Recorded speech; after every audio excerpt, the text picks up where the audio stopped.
2020 hogaanka garabka dhalinyarada heer qaran ee xisbiga wadani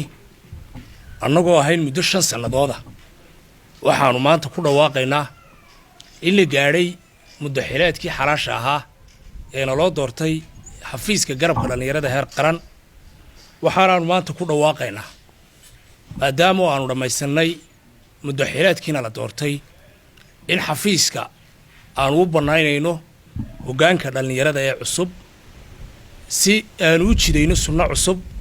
maadaama aanu ahayn hogaankii ugu horeeyay ee si dimuqraadiya intii taariikhda Soomaaliland ee xisbiyadu jirtay loo doorto inaanu si dimuqraadiyana xafiiska uga tagno oo aanu u banayno ayaanu ku dhawaaqaynaa waxaanu hogaaminaynay garabka dhalinyarada heer qaran 5 sanadood oo ay dhacday hal doorasho hogaamintuna waa qoriisu dhiib waxaanu soo shaqaynaynay waqti xisbigu ka soo dabaasho waaye kala duwan oo doorasho iyo tartan kala duwan hogaan ahaan waxaanu qaadanay door muhiim ah waxa aanu ka dhaxalay xisbiga iyo hogaaminta waaye aragnimo adkaysi iyo fahanka geedi socodka siyaasadda Soomaaliland saaxiibadii aanu shaqo wadaagta ahayn wiilal iyo gabdhabo waan boogaadinayaa gudaha iyo dibadba waxaan ugu mahad celinayaa muddo xileedkii aanu iska soo baashaqaynay ee xilkaasnimadu ku dheehnayd waxaan mahad guud u jeedinayaa gudoomiyaha xisbiga wadani oo isaguna na siiyay fursad weyn oo nagu aaminay xilka 5 sanadood noola shaqeeyay si nafurinimo leh guud ahaan xafiiska xubnihii aanu soo wada shaqaynay waaxyaha kala duwanna waan u mahad celinaa xafiiska dhalinyarada xisbiga wadani saaxiibada cusub ee iman doona waxaanu la baal taaganahay tacab iyo tamar waxa aanu ula shaqayn doonaa si dhameystiran si loo gaaro guusha xisbiga himilada hogaaminta jamhuuriyadda Soomaaliland waxa aanu jidkan u jeexaynaa si ay ugu daydaan asxaabta kale ee dhigayo oo xisbiga kulmiye oo kale xafiiskiisa hogaankiisa dhalinyaradu 13 sanadood ay baarka ka gooyeen waxaanu anagu si iskaya u diidnay in loo sameeyo muddo kordhin aan ahayn muddadii sharciga ahayd ee 5 sanadood ee la doortay xafiisyada public institutions kuna waa xafiisyo ummaddu ay wada leeday oo ay tahay waajibkoodu marka xilku uu dhamaado in qofku uu ka baneeyo oo uu baneeyo hogaaminta cid kale ee iyaguna han kale toddobaadada soo socda waxaanu diyaarin doonaa qorshe hawleedka isbedelka xafiiska hogaanka garabka dhalinyarada heer qaran waxaanu ka shaqayn doonaa isbedelka hogaanka cusub gudoomiyahaana waxaan ku dhawaaqayaa anigoo xaq u leh in muddo xileed labaad aan tartamaan soo istaago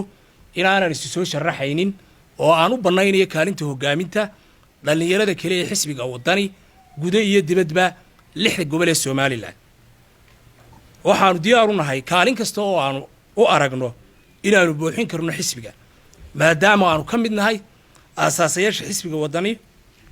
xisbinimaduna waa mabda iyo aaminaad aragti hogaamineed waxaan u mahad celinayaa qof kasta oo muddadana garab istaagay waxaanu soo dhaweynaynaa dhalinyarada xisbiga ee hanka leh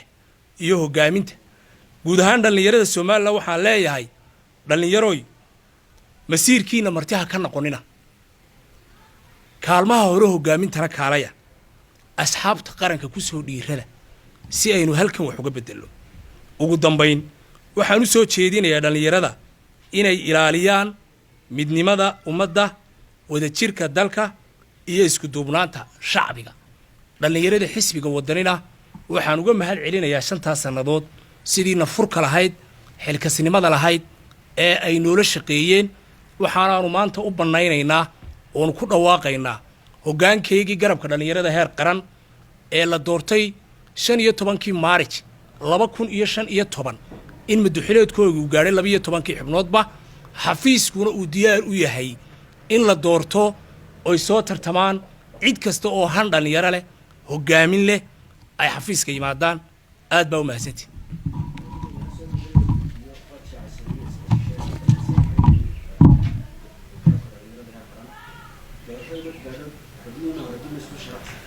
أرود أفكا ما دام هجان كيجي مدحلات كيسي لما هذي ونحبين كاها ونهجامين أيه أنا قدوم يهان وحن كل واقع إن أنا مرة بعد سيسوي تاجين si fursadda hogaaminta aan u siino dhallinyaradii nala shaqaynaysay ee 6 gobol ee Somaliland hogaamintuna waa inaad aqbashaa in uu ku bedelo jiil kale xisbigana waxaan waliba u rajaynayaa dhig cusub